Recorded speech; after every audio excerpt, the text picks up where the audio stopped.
Everyone is welcome. Today, just smile and watch the video to see how you may be happy while doing intermittent fasting. In today's modern society, fasting is less looked at as a therapeutic method, and more often positively associated with weight loss. But let's discuss weight loss on another day. According to historians, even Buddhist monks have been fasting for thousands of years. The aim of this video is to provide insight on how fasting can help boost happiness from within. Fasting has positive effects in terms of our physical, mental, and spiritual rejuvenation. Let's see 5 ways intermittent fasting can boost happiness. The art of self-reflection. Fasting can assist us in practicing self-reflection. When we intentionally resist from eating or drinking, our attention is drawn to the act of fasting itself. When we fast, our bodies are not distracted by the digestive system's breakdown of chemicals. Instead, it allows for mental clarity and ample time for self-reflection. Self-reflection enables a profound understanding of oneself. It also enables us to analyze our difficulties more constructively. Self-reflection during fasting can include a deeper knowledge of compassion and empathy. According to a study published in the Australian Journal of Psychology, self-reflection can increase our levels of happiness.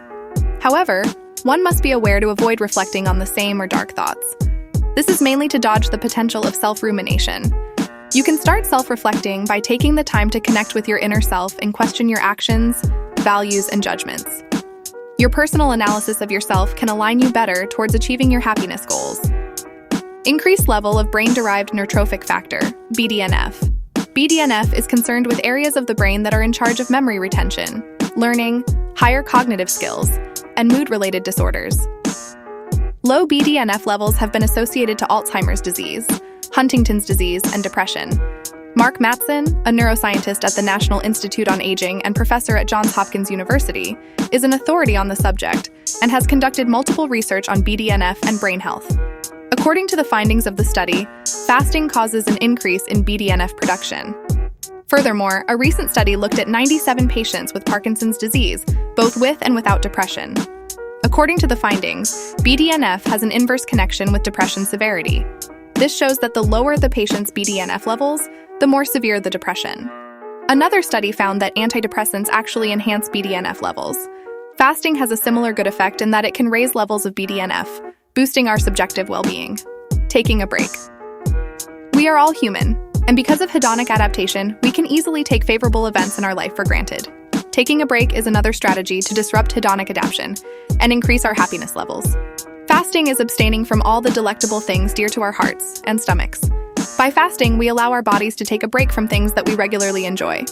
A study published in the Journal of Marketing Research insinuates that when we take a break from something we enjoy, our positive experience is intensified when experienced subsequently. It may sound contradictory, as we would want to continue doing what we enjoy uninterrupted. However, by taking a break, even when we do not want to, only leads to preventing us from getting bored and enhancing our positive experience. We can take a break by deciding what we would like to put a pause on.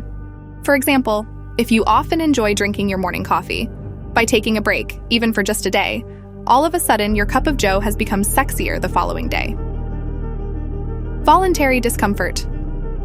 Fasting as a voluntary discomfort is another practical exercise recognized in Stoic philosophy. Other exercises of voluntary discomfort include cold showers or sleeping on the floor. When we fast, we deprive ourselves of the daily luxuries that we possess.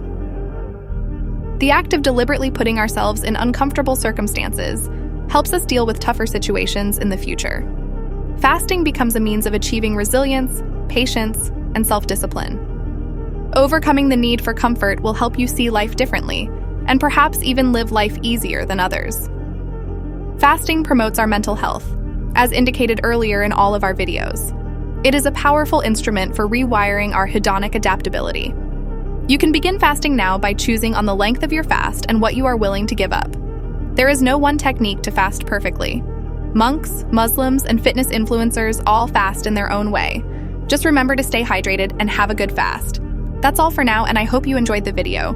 So please share, like, and subscribe to our channel. We'll meet again in the next video.